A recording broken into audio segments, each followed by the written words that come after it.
You're watching Detroit on Deck. Here are your hosts, Dave Cesefske and Josh Clark. All right, what's up, everybody? Another episode of Detroit on Deck. David Cesefske, Josh Clark. Josh, it's March Madness time right now. Obviously, a lot going on in college basketball. We're going to get to our list, back to our list in MLB. Top 10 first baseman, top 10 second baseman / shortstop, because Mookie Betts, they don't know where to play him. Gavin Lux is terrible.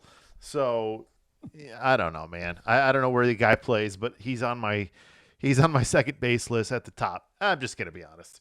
So I think we both can agree on that. But okay, and then if he ain't there, we need drug testing. Right, exactly. But I do want to start with Juwan Howard. Obviously, gets fired today. The rumor is that there was a trainer that he wanted to fight him. The trainer resigned, and the players had to hold him back. Josh, I like fire and I like passion, but the man was off his rocker. He already had heart problems, right? Because he was getting in fights with a Wisconsin coach. There was issues with players. Like I said, I like the spiciness, but I do not like when you can't control it, and he clearly could not control it. Yeah, no. First thing I'll say there is number one, the health thing. Like, you're just coming off of a heart attack. Like, let's control yourself. Right. Let's keep you alive first and foremost. Right. You know what I mean?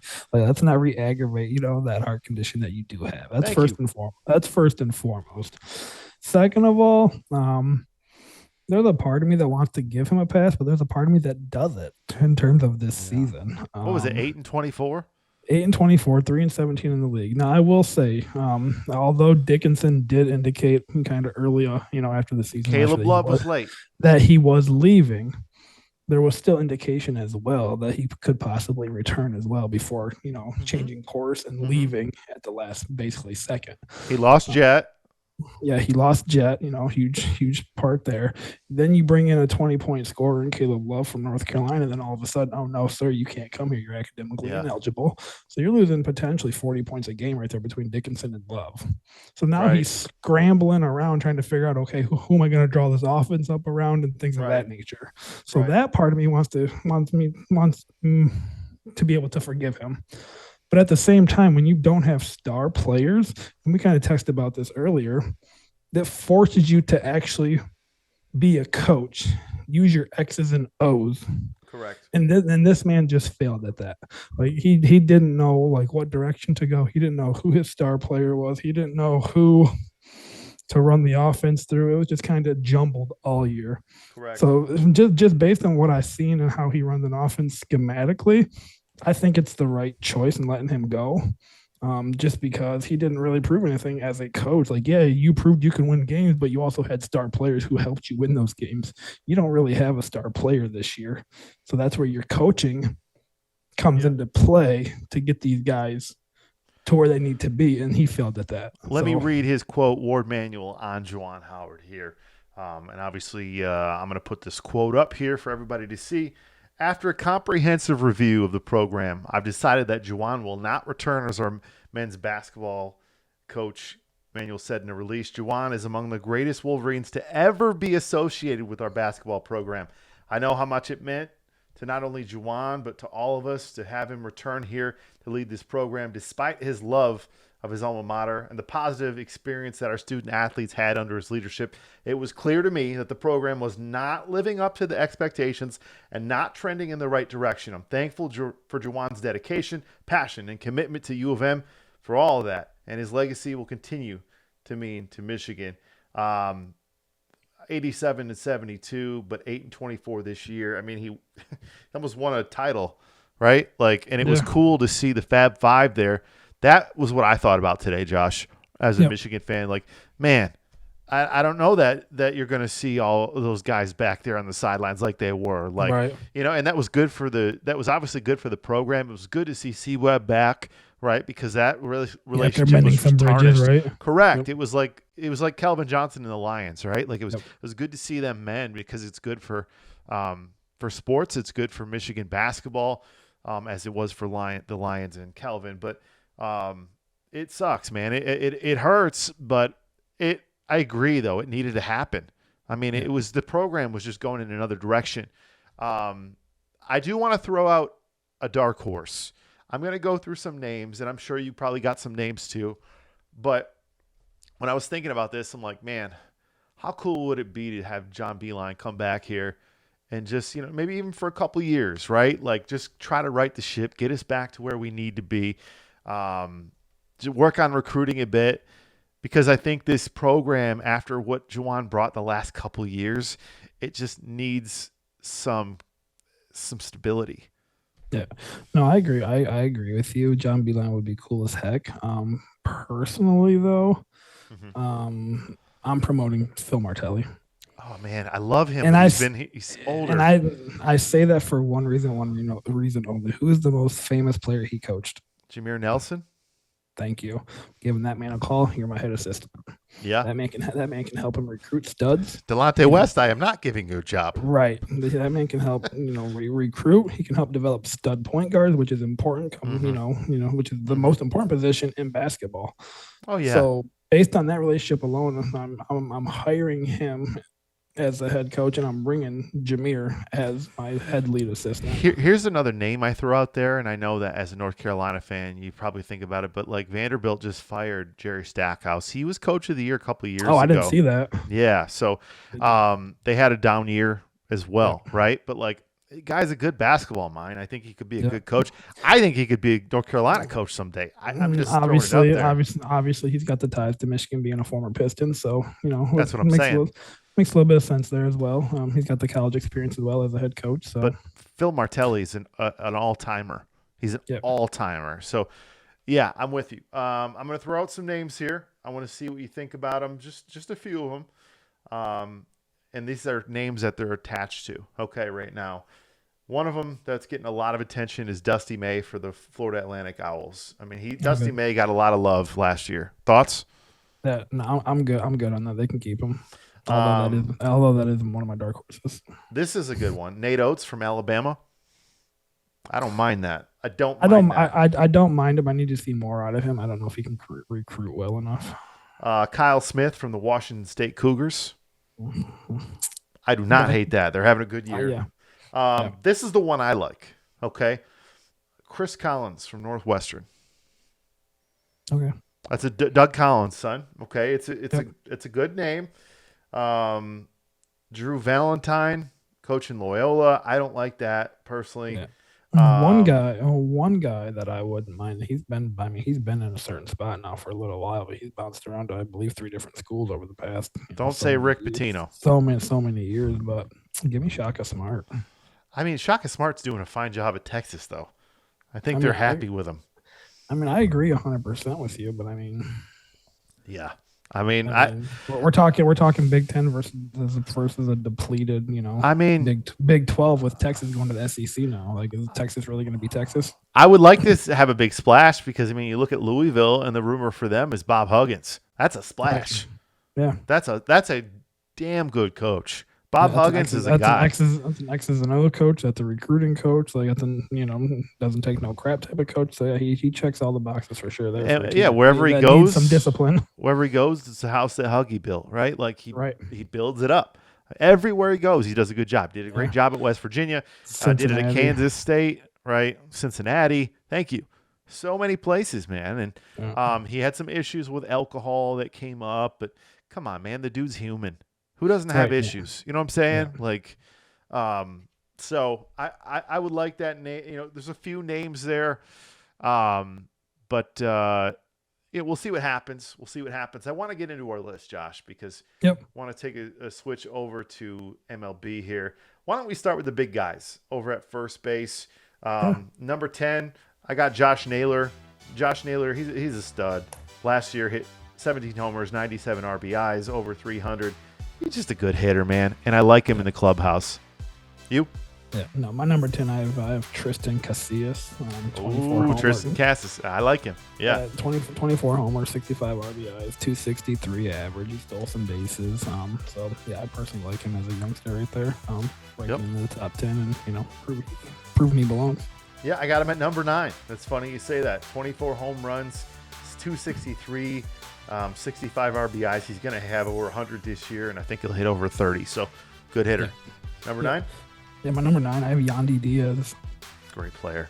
Great player. Yandy Diaz, 22 homers, 78 RBIs. And this is what really drew me is the 330 batting average. Yeah. Like, Solid. He's one of the best. He won a batting title last year. Yeah, that's just what the Rays do. They just find these people, these players, and they just plug them in, and they just go win ball games. Randy Arozarena, another guy, right? Like, yeah. Number 8 for me, Josh. I got a guy that's turning 33, but he's only been in the big leagues for a few years. Christian Walker. He hit 260 last year, 33 homers, 103 RBIs, even 11 stolen bases. Good hitter, good power. Does he strike out? He does, but he's got good pop, so I like him. 8? Yeah. No, my number 8 is the Tigers' own Spencer Torkelson. 31 homers, 94 RBIs. Batting average needs some work. 233. Get that up around 250, 255, 260, and we're probably talking some more homers, some more RBIs, obviously. Yep. So yeah, because of that batting average, I kept him low, even though the rest of his stats, look pretty solid across the board. Number 7 for me, Paul Goldschmidt. Obviously dropped off a little bit last year. He's 36, but he's been great though. I know he's a Cardinal, but before that, man, he was a D-back and he was a great player. He had a good year a couple of years ago. Last year was a rough one for him, but he still had 80 RBIs and 25. I'll say if 25 and 80 and 268 is a rough year, then whew. That's what I'm saying. He's a great player, man. But and he's a Gold Glover. I think it's more along the lines of you don't really have anybody on that team that's getting on base for him. Well, he's also 36, right? He's probably hitting 110 RBIs if we're being real. 100%. He's a great player, and I hate saying that because he's a Cardinal. But so I didn't hold that against him in my ranking, but he's on my list. Good. He belongs on there. 7 for you. 7 for me is somebody you just mentioned, Christian Walker. Yep.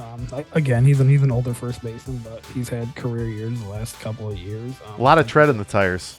Yeah, 33, 103, and 258 for, and he's on the NL, championship, Diamondback team. So got to show them some love, Of course. Has winning the league. So yeah, I like him even though he's an older player. Yeah, I mean, I love the D-backs. I do. That's no secret. I got to be there for the Amarillo Sod Poodles and stuff. I covered them for a while. It's fun to see some of these guys come up. Obviously, Walker wasn't there, but Carroll was. So number 6 for me. Dude had a little bit of a down year, and, it's funny. We say, down year, 26 home runs, 94 RBIs. Vlad Guerrero Jr., he's only 24 keep talking about him, baby. years. That's my 6 too, so keep talking about him. I mean, stud. His daddy can play, stunting like his daddy. The apple doesn't fall too far from the tree. What else can we say? Right. I mean, his daddy was bad. He was bad. Yeah, the kid's just a stud. He keeps up the trajectory. And he's a kid. He's 24. He keeps up the trajectory he's going. He's probably going to have a better career than senior. Hall of Famer. That's hard to say because, obviously Vlad's the Hall of Fame. Rightfully so. But, I mean, just the way the game's developed nowadays, these kids, they're just animals. Yep. Number 5 for me, Yandy Diaz. You already called him out. Listen, he won a batting title. He hit 330. I don't know where they find these guys, but he's awesome. So, number 5 for you? I have Pete Alonso there at number 5. 46 Keep talking. He's number 4 for me. Go. Yeah, 46 home runs, 118 RBIs. Batting average kind of killed him, which is why he's ranked Future Cub. 217. If the Mets are falling off this year, I do expect him to be traded to the Cubs. And he's going to the Cubs. Putting Bellinger out in the outfield, full term. Where he belongs. So, yeah, for sure. But that 217 batting average kept him, outside of my top 4. So I mean, 217 is kind of, pathetic. But you're talking 46 and 118, like you got to put him up there a little bit higher than most of these other cats that are hitting 330, whatever the case may be. Well, I mean, track record, right? It's there. And track record. So yeah, it's just because of that. I mean, he rightfully so belongs in the top 5. Number 4 for you. Go ahead, because I got Pete there. Number 4 for me, I have Matt Olson. Oh, stud. Absolute stud. Talk about his numbers real quick there, Josh. Yeah, he hit 54 home runs, 130. And he's number 4? He hit 283. That better be the best damn list I've ever seen. If he's 4. The reason I have him so low. I got him at 2. The reason I have him so low is just a simple fact that he hasn't really done it before, and I don't mean that in last 2 years he has. No, but where's he been the last couple of years? He's been in Atlanta. I need to see the track record. You know what I'm Oakland, he saying? hit Like, some homers, but I'm with you. Before then, he was in Oakland. Like, he wasn't getting on base. I didn't know the type of player that he could potentially turn. But now we're seeing like the kid's a stud. We're seeing that. So He just might be better than Freddie with power. just kind of what we said in terms Yeah. of Alonso. You know what I mean? Like, I just need to see a track record there, and it's Yep. 2 years is a good start. So a couple more years of that, he's easily probably number one. But All right, moving along, number 3 for me. I got Bryce Harper. Man, is Same. an absolute monster. I mean, he came back from, I think he had Tommy John or something or whatever. Yeah, it was Tommy John. And he still hit 21 homers, 72 RBIs. This man is a stud. He's going to hit 40 to 45 homers this year, over 100 RBIs, and I expect 300. He's just a great player. And also almost hit 300. He hit 293. So And he's clutch. Coming off an injury like that, 293, like, I'll take that. Yep, and I love the man's attitude on the field, man. He puts it all out there. Yeah, number one we probably agree on, but my number 2, this is where I have Goldie. Fair. It's fair. I have Goldie number 2. Again, like we've been talking about some other players, just track record. He's been doing it for years. And I know it hurts you that he's a Cardinal because you hate him. So no, yeah, 100%. that's a knock on him. So yeah, just 100%. But believe it or not, before he became a Cardinal, like Goldsmith was literally my favorite player outside the Cubs. You've seen him play, right? Yeah. Yeah, I was gonna say. Yeah, you've seen him play. Yeah, just the track record, 25, 80, and 268. Again, like you said, that's a down year, but I mean that's probably a career year for most of these kids nowadays. Yeah. You know what I'm saying? So for that to be kind of like a C+ season for him, like, all right, like, yeah. But they got a little bit of talent there now. They're finally putting things together in St. Louis, which sucks to say as a Cubs fan. So I expect those numbers to kind of trend up in a little bit different. Number 2 for me, Matty Olson. We talked about him. I mean, when you hit 54 home runs, you hit 47 or whatever the year before. He's just good. I mean, this guy, I don't even think they knew how good this guy was. So 140 RBIs, he's doing it at a bigger stage. If he did this in Oakland, and you're like, okay, let's see what you do in Atlanta. But like, props, man. They got a squad there, and of course that helps anybody's stats when you got Ronald Acuna, the best player maybe in baseball. Maybe, right? Like, the guy's a stud. He does everything. You got Ozzie Albies, Austin Riley at third base. I mean, come on, man. I said Austin Green. Austin Riley. And not to mention, like, the dude that came over there was a Cardinal, was a Marlin, plays out in left field too. He even Marcell Ozuna. Ozuna had a huge year. Like, everybody hits on that team. Everybody. So it doesn't hurt. But the man's still a beast. So for sure. Props to him. For sure. Number 1, Josh. 100%. I know we agree on this one. We agree. It's Freddie. Yeah, it's Freddie. He's incredible. Not even close. I don't think he plays defense. He hits for above average at 331 last year, 102 RBI. Dude, he's still only 34, which is wild. Because it feels like he's been doing it forever. Yeah, and they just got better. They just gave him more protection with Shohei Ohtani. So his numbers are going to get even stupider. So and you just said Freddie that Freeman. And I think it's 331 last year, man. 33 years old. Yeah, the dude's a stud. He doesn't show any signs of slowing down. So love it. We agree on that list a lot. Let's go with second base. I think we're gonna have a little bit of a disagreement. Of course, as we should. It's better for the show. Number 10 for me, I got Bryson Stott. 26 years old, 280, 15 homers, 62 RBIs, 31 stolen bases. Bryson Stott. He was just off my list. Well, that list better be the best damn list I've ever heard. So go ahead. Number 10 for me is Jonathan India. Okay, I mean, I have Jonathan India. He had a little bit of a injury problem, but yeah, good player though. Yeah, 17. I mean, still, like you said, injuries, and he still hit 17 home runs, 61. Of course, good RBIs, player. Former rookie of the year. 244. So I mean, I expect those numbers to be better. So I kind of gave him a pass on what his year looked like last year. Because of the injuries, but because of that reason as well, that's why he's so low. Yep. Number 9 for me is Gleyber Torres, 273, 25 home runs, 68 RBIs, 13 stolen bases. Should be a Cub, but he's not, and he's killing it. Aroldis Chapman. Ugh. We did win a World Series. Helped us to a World Series, though, right? But, yeah, so I'll trade that all day. All right. My number 9, I have Brandon Lowe. Brandon Lowe? I love him. Lau. Yeah, Lau. I love Brandon Lau. Spelled low though. I know, but it's Lau. But it's Wow, Brandon Lau. All right. Yeah, 21 he's got homers. pop though. He can hit 21 40. Yeah, 21 homers, 68 RBIs. Again, average is a little bit, lower than what I would like it at 231 last year. Another one of those guys, the Rays found and just plugged him in and said, hey. And he's good. If you do something, you do something. If not, then, whatever, we'll find somebody else. But yeah, basically, just one of those, gems that they found. And he's had a couple good years, so I thought he deserved to be on the list, Yep. But definitely can't put him above some of the other guys, so that's why I kept him so low. So a couple years ago when they made the World Series, he had like close to 40 homers. So Yeah. like he's got pop. He strikes out a lot, but that's okay. That's today's game. As long as you can get on base and hit some homers, then doesn't matter. Number 8 for me is our guy, man, Nico Horner. Hit 283, 9 homers, 68 RBIs. Listen to this though. 43 stolen bases. Yep. Love him. He's a great second baseman, and he's got a Gold Glove, so I love him. Number 8 is a guy you already talked about for me, Gleyber Torres. Great player. 25, 68, and 273. And he should be a Cub. Again, wish he was a Cub, but at the same time, we wouldn't have Swanson or we wouldn't have, Horner. So. Yep.